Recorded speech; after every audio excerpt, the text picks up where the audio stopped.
Have you ever heard a story that sounds like it's straight out of a movie? Well, we've got one for you. The world's largest company, a true giant of retail, just got a new person in the top job. But here's the thing, this is not your typical corporate shuffle. This is a story about a 30-year climb, from the absolute ground floor all the way to the corner office.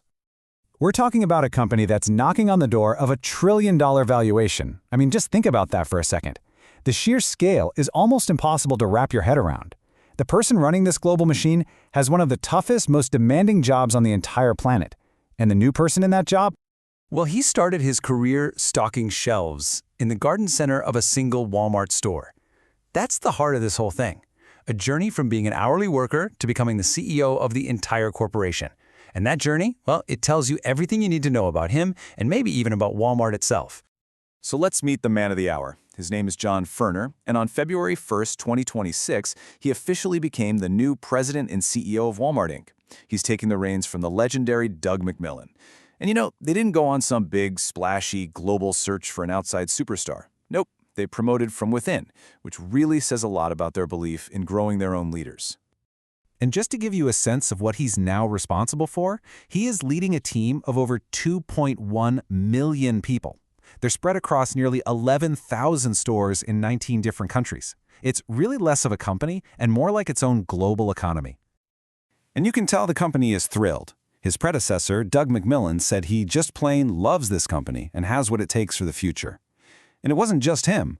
The chairman, Greg Penner, basically said Furner gets every single part of the business, from what happens on the sales floor to big-picture global strategy. This is a guy who knows Walmart in his bones. So how did he get here? Well, it wasn't some fancy fast-track program, that's for sure.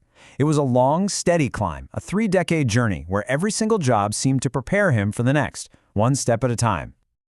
You can literally trace his path up the ladder. He starts with that hourly job, right? Then he becomes a store manager, then a district manager. From there, he gets into the corporate side, a buyer, a VP. He even did a stint in China overseeing merchandising. Each role just added another tool to his tool belt, leading up to him running Sam's Club, then all of Walmart US.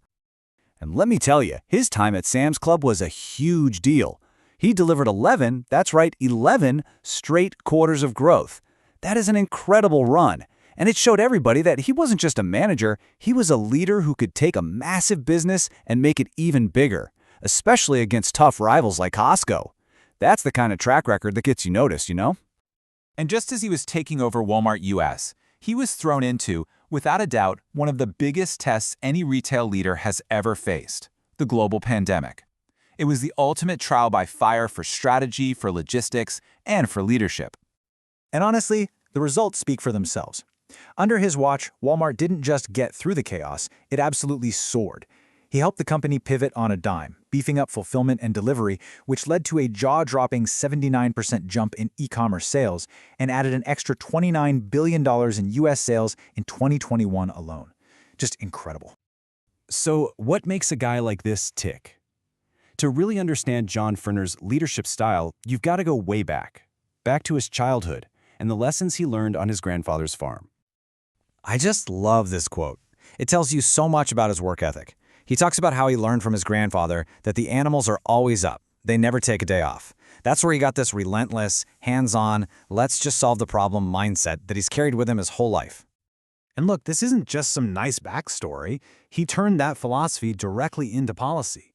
When he was running Walmart US, he really went to bat for the employees. He pushed to raise manager pay, he created huge bonus opportunities, and he even brought back bonuses for the hourly workers. The whole idea was simple. Make the people on the front lines feel like they own a piece of the place. And we're not talking about small changes here. This was huge. Before, a manager had a lower base salary, maybe some okay bonuses. Under Furner's structure, the base pay could go up to $160 grand. But here's the real kicker. With bonuses and stock, their total pay could top $500,000. See, in retail, having your managers leave all the time is this massive hidden cost. So by investing in them, he was really making a smart bet on the whole operation. But Furner's challenge today isn't just about people and products. He's taking over as technology, especially AI, is about to completely rewrite the rules of retail. Which leads to a really fascinating question. Is Walmart still a retailer, or is it slowly becoming a tech company that just happens to sell stuff? And from everything we can see, Furner is all over this question. He was pushing for drones way early on. He reportedly chats with AI on his commute to work. He's constantly making trips out to Silicon Valley to see what's next. And maybe the biggest clue? He picked an e-commerce whiz to take his old job running Walmart US. That tells you exactly where his head is at. So what does all this mean for Walmart's future? Well, the general feeling is that we're going to see an era of refinement, not revolution. And honestly, that makes a ton of sense. When you're a trillion-dollar company, you don't need to reinvent the wheel. A tiny little tweak, like a 1% improvement, is worth billions. You don't want to break the machine, you just want to make it run a little bit better, a little bit smarter. But of course, whenever you talk about tech and AI, the big elephant in the room is always jobs, right? What happens to the people? And on this, Furner has been pretty direct. He says he doesn't see AI reducing Walmart's total number of employees anytime soon. He actually sees it as a way to create new and often better-paying career paths for people. So, when you boil it all down, this is the tightrope Walmart's new CEO has to walk. It's the ultimate balancing act. He's got to honor that old-school, people-first culture that made Walmart what it is, while at the same time steering the company headfirst into this wild new age of technology. And that really leaves us with the big question, doesn't it?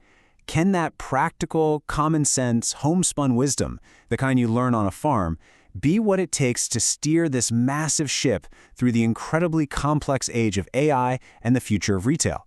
Well, John Furner's time as CEO is about to give us the answer.